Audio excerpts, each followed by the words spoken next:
हमने इससे पूर्व पढ़ा था चंद राजवंश के बारे में। चंद राजवंश के बारे में हमने पढ़ा था कि चंद राजवंश का संस्थापक कौन है, कौन कौन से इसमें महत्वपूर्ण राजा आते हैं और कौन कौन राजा एग्जाम के दृष्टि से महत्वपूर्ण है, उन सब पर हमने फोकस किया है। और इस श्रृंखला में अभी तक जो अंतिम राजा हमने इसमें पढ़ा है जगत चंद, जिसके काल को कुमाऊं का स्वर्ण काल माना जाता है और जगत चंद की मृत्यु चेचक की बीमारी से होती है। तो साथियों, चंद राजवंश की श्रृंखला को आगे बढ़ाते हैं और देखते हैं कि हमारी परीक्षा से संबंधित महत्वपूर्ण राजा कौन सा है।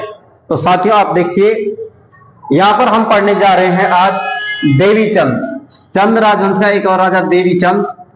देवीचंद का जो टाइम पीरियड था 1720 से 1726 में देवीचंद का टाइम पीरियड था। देवीचंद के बारे में जो प्रमाण मिलता है ब्रह्म ताम्रपत्र में, इसको महाराज कुमार श्री देवी सिंह गोसाई कहा गया है। झिंझाड़ ताम्रपत्र में भी इसको महाराज कुमार देवी सिंह गोसाई जीव कहा गया है। इसके समय के ये दो महत्वपूर्ण ताम्रपत्र मिले हैं। इतिहासकार एटकिंसन ने देवीचंद के बारे में कहा है कि देवीचंद चंद वंश का तुगलक कहा है। देवीचंद को चंद वंश का तुगलक कहा है क्योंकि ये अपना बहुत सारा धन लुटा देता है और मुगलों पर भी आक्रमण करने के बारे में सोचता है। जैसा कि आपको पता है, इससे पहले चंद राजवंश के राजा मुगलों के दरबार में भीगी बिल्ली बनकर रहते थे। देवीचंद क्या करता है कि मुगलों पर भी आक्रमण की योजना बनाता है और वहां पर बहुत सारा धन बर्बाद हो जाता है और मुगलों से तो जीतना उसके लिए बहुत दूर की बात थी। इसी कड़ी में देवीचंद ने लक्ष्य होम, कोटि होम यज्ञ किए। 1723 में देवीचंद व प्रदीप शाह के बीच रणचुला कोट का युद्ध हुआ। 1723 में देवीचंद और प्रदीप शाह के बीच रणचुला कोट का युद्ध हुआ। इसका सलाहकार मानी कमल गैड़ा बिष्ट था। इसका सलाहकार मानी कमल गैड़ा बिष्ट था, जिसके कहने पर देवीचंद बर्बाद हो गया। मानी कमल, जिसका नाम गैड़ा सिंह बिष्ट था, इसके कहने पर ही इसने अपने धन का बर्बाद किया। जब राजा का ही सलाहकार राजा को बर्बाद करने पे तुला हो और राजा को यह समझना हो कि मेरा सलाहकार कैसा है, तो इसने देवीचंद को बहुत बर्बाद कर दिया। और बहुत सारे षड्यंत्र होते हैं यहाँ पर और उन षड्यंत्रों की वजह से मानी कमल का बेटा देवीचंद की हत्या कर देता है, उसको मरवा देता है। तो आगे देखते हैं कौन कौन से महत्वपूर्ण फैक्ट हैं इसमें। तो देखिए, अगला है रुद्रदत्त पंत देवीचंद को पागल बादशाह कहता है कि ये पागल हो गया था जो मानी कमल गैड़ा बिष्ट की बातों में आ गया था। देवीचंद की हत्या, देवीचंद की जो हत्या करता है मानी कमल का बेटा गैड़ा बिष्ट पूरनमल करता है। देवीचंद की हत्या मानी कमल का बेटा गैड़ा बिष्ट पूरनमल करता है।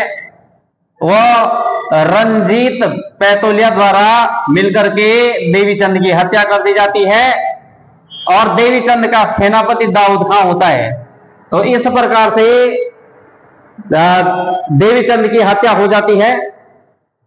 उसके बाद कुमाऊं में जो शासन तंत्र था वो पूर्ण रूप से गैड़ा बिष्ट के हाथों में आ जाता है। तो आगे देखते हैं हम, यहां पर नेक्स्ट राजा जो है अजित चंद होता है। अजित चंद 1726 से 1729 में शासक बनता है। पूरनमल और मानिकमल ने दोनों ने मिलकर अजित चंद के राज में मनमानी की, क्योंकि इन दोनों के हाथ में ही पूरी शासन तंत्र आ चुका था। इसके बाद क्या होता है कि अजित चंद का शासन होता है, इसको गैड़ागर्दी का शासन भी कहा जाता है। अजित चंद का शासन गैड़ागर्दी का शासन होता है। गैड़ागर्दी में आपने समझ लिया, पूरनमल और मानिकमल दोनों यहां पर शासन को चलाते हैं। इनके ही हाथ में पूरी सत्ता आ जाती है, राजा नाम मात्र का होता है। आगे देखिए इसमें साथियों, अजित चंद की भी हत्या हो जाती है। फिर पूरनमल वह मानिकमल मिलकर के अजित चंद्र को भी साइड कर देता है, राजा को भी साइड कर लेता है अजित चंद्र को। इसके बाद आता है कल्याण चंद, चंद राजवंश का अनपढ़ राजा। 1723 से 1747 तक इसका शासन रहता है कल्याण चंद चतुर्थ का। इसको चंद वंश में अनपढ़ राजा माना जाता है। चंद वंश का कुंभकर्ण भी इसको माना जाता है। इसी के समय में रोहिलों का भी आक्रमण होता है, तो हर जगह से चंद राजवंश पर विपदा आ पड़ती है। पहले तो जो मानिकमल और पूरनमल दोनों अच्छे से षड्यंत्र करते हैं, फिर बाह्य शक्तियां भी यहाँ पर आक्रमण करना स्टार्ट कर देती हैं, तो यहाँ पर रोहिलों का आक्रमण होता है। 1743 में कुमाऊं पर अली खां ने आक्रमण किया।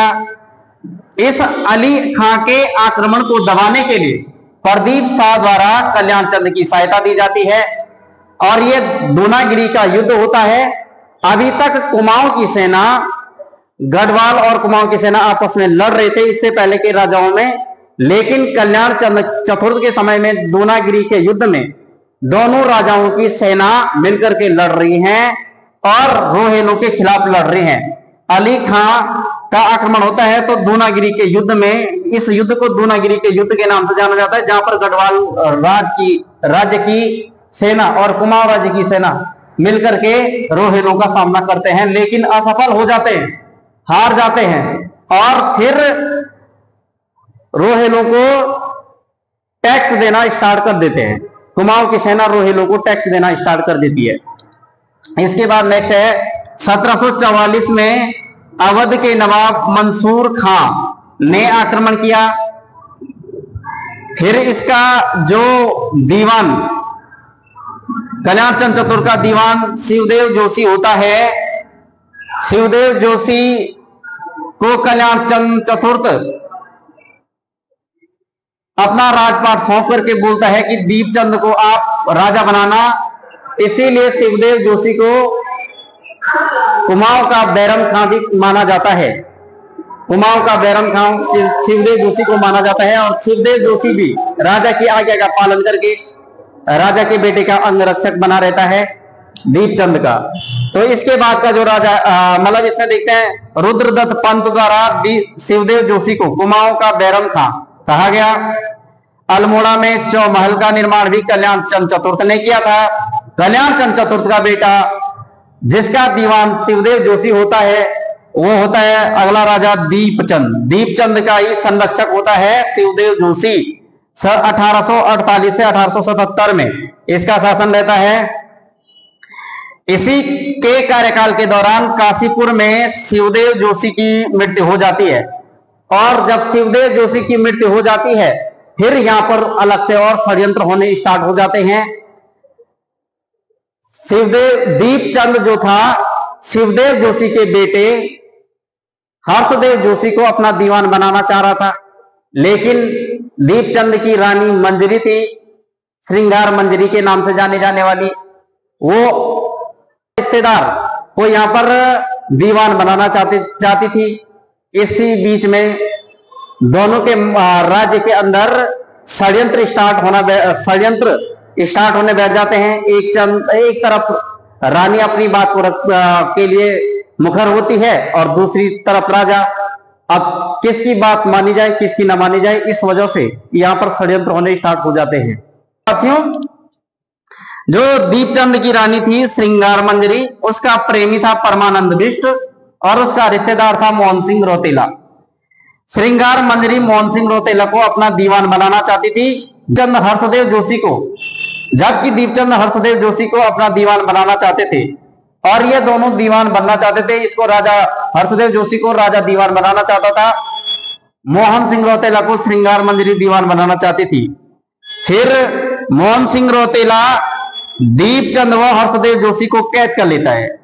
मोहन सिंह रौतेला दीपचंद व हर्षदेव जोशी को कैद कर लेता है और हर्षदेव जोशी के बड़े भाई जय कृष्ण जोशी की हत्या कर देता है। मोहन सिंह रौतेला हर्षदेव जोशी के बड़े भाई जय कृष्ण जोशी की हत्या कर देता है। 1777 में दीपचंद और उसके पुत्रों को सीराकोट के किले में मार दिया जाता है मोहन सिंह रौतेला द्वारा। मोहन सिंह रौतेला द्वारा दीपचंद और उसके बेटों को मरवा दिया जाता है, मार दिया जाता है। इसके बाद नेक्स्ट जो पॉइंट आता है इसमें, इसके दीपचंद के समय भारतीय इतिहास के महत्वपूर्ण युद्ध हुआ, जिसमें प्लासी का युद्ध हो गया, पानीपत का तृतीय युद्ध हो गया, बक्सर का युद्ध हो गया। ये भारतीय इतिहास के महत्वपूर्ण युद्ध माने जाते हैं। प्लासी का युद्ध 1757 में होता है, पानीपत का युद्ध 1761 में होता है और बक्सर का युद्ध 1764 में होता है। तो ये महत्वपूर्ण भारतीय इतिहास के युद्ध भी दीपचंद के समय में होते हैं। दीपचंद को कुमाऊं का शाहजहां कहा जाता है, क्योंकि सीराकोट, दीपचंद को कुमाऊं का शाहजहां कहा जाता है क्योंकि सीराकोट के किले में दीपचंद और उसके बेटों की हत्या हो जाती है, उसके बेटे मर जाते हैं, इसलिए दीपचंद को कुमाऊं का शाहजहां भी कहा जाता है। तो साथियों आगे समझते हैं इसमें। हैमिल्टन ने अपनी पुस्तक किंगडम ऑफ नेपाल में दीपचंद को गूंगा शासक कहा है। हैमिल्टन ने अपनी पुस्तक किंगडम ऑफ नेपाल में दीपचंद को गूंगा शासक कहा है। इस प्रकार से यहां पर षड्यंत्रों का जो दौर था वो चल रहा था। फिर दीपचंद की हत्या मोहन चंद द्वारा की जाती है, जो मोहन सिंह रौतेला होता है, और यहां का राजा बन जाता है मोहन चंद 1777 से 1779। 1779 में बगवाली पोखर का युद्ध होता है ललित शाह और मोहन चंद के मध्य, जिसमें ललित शाह की जीत हो जाती है और ललित शाह अपने बेटे प्रद्युमन शाह को यहां की गद्दी पर बिठा देता है। तो प्रद्युमन चंद के नाम से प्रद्युमन शाह गद्दी पर बैठता है 1779 से 1786 में। प्रद्युमन शाह को गढ़वाल और कुमाऊं का एकमात्र शासक भी कहा जाता है। इसके अतिरिक्त 1786 में जयकृत शाह की मृत्यु होने के कारण गढ़वाल राज्य के अंतर्गत भी षड्यंत्र होने स्टार्ट हो जाते हैं। उन षड्यंत्रों को दबाने के लिए प्रद्युमन चंद गढ़वाल की तरफ भी रुख कर लेता है और 1786 में जयकृत शाह की मृत्यु पर गढ़वाल और कुमाऊं का जो एकमात्र शासक के अधीन, मतलब प्रद्युमन चंद के अधीन हो जाता है। फिर प्रद्युमन चंद का युद्ध मोहन चंद से होता है, जिसमें प्रद्युमन चंद हार जाता है तो गढ़वाल की ओर चले जाता है और यहां पर मोहन चंद फिर से सत्ता पर बैठ जाता है। मोहन चंद कुमाऊं के चंद राजवंश में 2 बार राजा बनने वाला शासक होता है। तो देखिए मोहन चंद के बारे में क्या होता है। मोहन चंद का जो टाइम पीरियड होता है 1786 से 1788। 1786 में दौलापानी और नेथड़ागढ़ी का युद्ध होता है। मोहन चंद प्रद्युमन चंद से विजय हो जाता है और प्रद्युमन चंद का जो दीवान होता है हर्षदेव जोशी, वो भी श्रीनगर भाग जाता है। हर्षदेव जोशी भी श्रीनगर भाग जाता है। हर्षदेव जोशी ने ही कुमाऊं पर आक्रमण करने का सुझाव दिया था और जिसमें ललित शाह जीत जाता है और अपने बेटे प्रद्युमन चंद को, प्रद्युमन शाह को प्रद्युमन चंद के नाम से कुमाऊं का राजा बना देता है। इसी बीच गढ़वाल में भी स्थिति खराब हो जाती है और कुमाऊं में स्थिति पहले से खराब थी। तो कुमाऊं और गढ़वाल का एकमात्र शासक प्रद्युमन चंद बनता है। फिर प्रद्युमन चंद की लड़ाई होती है मोहन सिंह रौतेला से या मोहन चंद से, और इस युद्ध में मोहन चंद की जीत हो जाती है। प्रद्युमन चंद और हर्षदेव जोशी गढ़वाल की ओर चले जाते हैं, गढ़वाल का राजा बन जाता है और हर्षदेव जोशी भी यहां से भाग जाता है। इसके बाद नेक्स्ट बनता है यहाँ पे 1788 में फिर से हर्षदेव जोशी द्वारा मोहन चंद व उसके बेटे बिशन सिंह की हत्या की जाती है। हर्षदेव जोशी द्वारा 1788 में मोहन चंद और बिशन सिंह की हत्या कर दी जाती है। मोहन चंद ने युद्ध से निपटने के लिए समय मांगा कर भी लगाया था, जो युद्ध के समय लिया जाने वाला एक कर होता है मांगा कर। इसके बाद आता है हर्षदेव जोशी की सहायता से अगला राजा बनता है शिवचंद 1788 में। 1788 में हर्षदेव जोशी द्वारा राजा बनाया जाता है शिवचंद को। मोहन चंद के बड़े भाई लाल सिंह ने, मोहन चंद जो पहले से श्रृंगार मंजरी के टाइम से विद्रोह फैला रहा था, उसी का जो भाई होता है लाल सिंह होता है। मोहन चंद के भाई लाल सिंह ने शिवचंद को हराया, जो हर्षदेव जोशी द्वारा राजा बनाया गया था, शिवचंद को हराया। हर्षदेव जोशी फिर यहां से श्रीनगर चले जाता है और इसके बाद लाल सिंह ने अपने भतीजे मोहन चंद को चंद राजवंश का शासक बनाया। शिवचंद को मिट्टी का महादेवी कहते हैं, मिट्टी का महादेवी कहा जाता है शिवचंद को। अब लाल सिंह ने मोहनचंद को राजा बनाया, लाल सिंह ने महेंद्र चंद को राजा बनाया। महेंद्र चंद राजवंश का अंतिम राजा होता है। इसके बाद यहां पर गोरखाओं की एंट्री हो जाती है। हर्षदेव जोशी के सजेशन पर गोरखा यहां पर आते हैं और अपनी सत्ता स्टार्ट कर देते हैं। तो समझते हैं यहां पे महेंद्र चंद 1788 से 90 2 साल के लिए राजा बनता है। महेंद्र चंद मोहनचंद का पुत्र था। 1790 में हवाला बाग अल्मोड़ा में गोरखा नरेश रण बहादुर की सेना से हार जाता है और महेंद्र चंद पराजित हो जाता है। कुमाऊं पर गोरखाओं के शासन की शुरुआत होती है। कुमाऊं में गोरखाओं के शासन की यहां पर शुरुआत हो जाती है। तो साथियों, आप समझ रहे होंगे ये चंद राजवंश के जो महत्वपूर्ण राजा थे उनके बारे में हमने समझा, कैसे चंद राजवंश की शुरुआत हुई, कौन कौन से चंद राजवंश के प्रतापी राजा हुए, कौन कौन राजाओं ने, किन किन राजाओं ने चंद राजवंश को उत्कर्ष के काल तक पहुंचाया, किन किन राजाओं के समय में षड्यंत्र हुए और कैसे चंद राजवंश की जो सत्ता है वो गोरखाओं के हाथों में आ गई। तो ये चंद राजवंश के जो राजा थे वो हमने कंप्लीट पढ़ लिए हैं।